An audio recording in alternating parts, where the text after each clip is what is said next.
29 दिसंबर को हेमंत सरकार के कार्यकाल के 4 वर्ष पूरे होने वाले हैं। इसे लेकर भाजपा ने प्रदेश कार्यालय में आरोप पत्र जारी किया। भाजपा प्रदेश अध्यक्ष बाबूलाल मरांडी ने कहा कि हेमंत के कार्यकाल में झारखंड बदहाल हो गया, राज्य के युवाओं को ठगा गया, राज्य में खनिज संपदाओं को लूटा गया, सरकार हर मोर्चे पर फेल साबित हुई। वहीं बाबूलाल मरांडी ने कहा कि ईडी के 6 समन के बाद भी मुख्यमंत्री हाजिर नहीं हुए। जब वे कुछ गलत नहीं किए तो भागे फिर क्यों फिर रहे हैं। साथ ही साथ कहा कि राज्य में कानून व्यवस्था का हाल बेहाल है। बाबूलाल मरांडी ने हेमंत सरकार पर तुष्टीकरण की राजनीति का आरोप लगाया। और इस समय कुछ दिन पहले भी कांग्रेस के राज्यसभा के सदस्य के ठिकानों पर छापा मारा, तो उसमें भी आप सबने देखा कि नोट की ढेर गड्डी, वो आप सबको पता है कितना मिला कितना नहीं, मैं उसकी नहीं कह रहा हूँ, लेकिन वही तस्वीर वही 351। और फिर प्रधानमंत्री जी ने उस पर जो ट्वीट किया था उसको भी हम सब लोगों ने डाला है, क्योंकि ये देश के लिए भी और झारखंड वासियों के लिए भी देखना बहुत जरूरी है और समझना भी जरूरी है। इन्होंने जो लिखा है, देशवासी इन नोटों के ढेर को देखें और फिर इनके नेताओं के ईमानदारी के भाषणों को सुने। झारखंड में भी हम सब लोग रोज ईमानदारी का भाषण सुन रहे हैं और जनता से जो लूटा है उसकी पाए पाए लौटानी पड़ेगी, या मोदी की गारंटी है। या बार बार आप सुनते रहते हैं आप सब लोग कि राज्य के मुख्यमंत्री आजकल सब जगह जब घूमते हैं तो पूरे 23 वर्षों का वो 4 वर्ष को सिर्फ छोड़ देते हैं और बाकी वो बीजेपी के ऊपर ही सब कुछ ठिकरा फोड़ करके निकलते हैं। मानो लगता है कि भारतीय जनता पार्टी ने 18-19 साल इस प्रदेश में राज किया। तो हमें लगा कि हमारे जो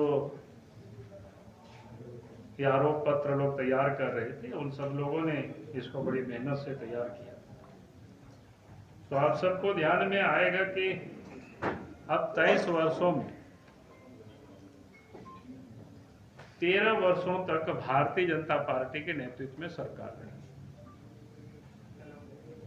पहली सरकार हमारे नेतृत्व में थी, फिर अर्जुन मुंडा के नेतृत्व में, इसके बाद फिर रघुवर दास जी के नेतृत्व में। इसके अगर आप जोड़ते हैं तो वो 13 साल ही होता है। 4764 दिन भारतीय जनता पार्टी ने इस प्रदेश में काम करने का, सेवा करने का अवसर मिला। और उसके बाद यूपीए गठबंधन, चाहे वो राष्ट्रपति शासन रहा हो, जितने भी राष्ट्रपति शासन रहा है, यूपीए गठबंधन की सरकार में ही रहा।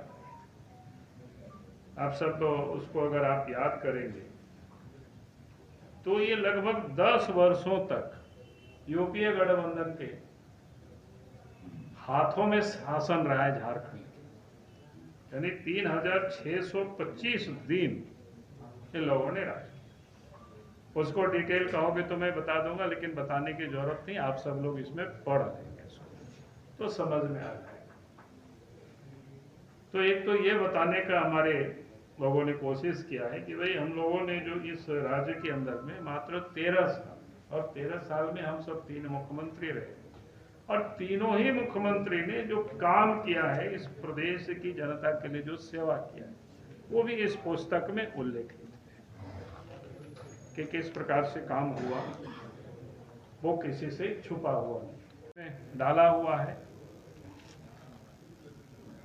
फिर हेमंत सरकार की नाकामी है। नाकामी में उन्होंने जो वादा किया, आप सबको पता ही है कि सरकार बनी तो पहले उन्होंने कहा था कि 5 साल ये 5 लाख नौकरी या नौकरी नहीं देंगे तो क्या बोलते हैं, संन्यास, फिर बेरोजगारी भत्ता, इस प्रकार की कई चीजें आप खुद पढ़ लीजिए, मैं आपको पढ़ाऊंगा तो फिर लगेगा अच्छा नहीं लगेगा।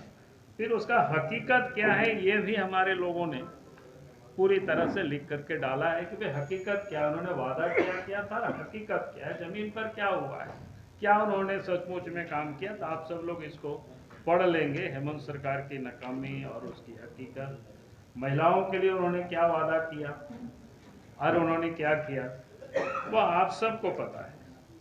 उन्होंने किस प्रकार से क्या क्या वादा किया था, फिर आदिवासियों के लिए भी उन्होंने जो वादा किया था, वादा के बाद उन्होंने क्या है हकीकत आज राज्य की, वो आप सबके सामने है। फिर उसी प्रकार से ये सारी चीजें हैं। फिर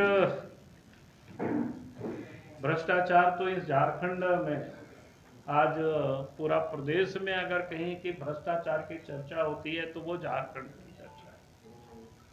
आज पूरे राज्य नहीं, पूरे देश में उसकी चर्चा है। अब पूरे 4 वर्षों तक आप देखें तो सरकार ने कोई लीगल काम नहीं किया, सब इलीगल काम, चाहे वो बालू का हो, नदी नालों से बालू की उठाव हो, ऑक्शन नहीं हुआ, विदाउट ऑक्शन के ही सारे बालू को यहाँ से वहाँ पार करवा दिया। बिहार को गया, यूपी को गया, खूब उसमें से टका कमाया, किसी से चुका हुआ नहीं। कोयला का भी उस प्रकार की इलीगल उत्खनन हुआ, पत्थर की खदान के भी इलीगल उत्खनन हुआ। साहेबगंज की घटना आप सबको पता है, सीबीआई की जांच वहाँ चल रही है। अगर हम ऊपर की बातों को छोड़ भी दे तो नीचे भी, चाहे ब्लॉक हो, अंचल हो, थाना हो, जहां आम लोगों को काम पड़ता है, उन सारे दफ्तरों में आज के तारीख में भ्रष्टाचार व्याप्त है। बिना पैसा से कोई काम नहीं होता है, लोग बिल्कुल परेशान हैं। ये राज्य की हालत है भ्रष्टाचार की।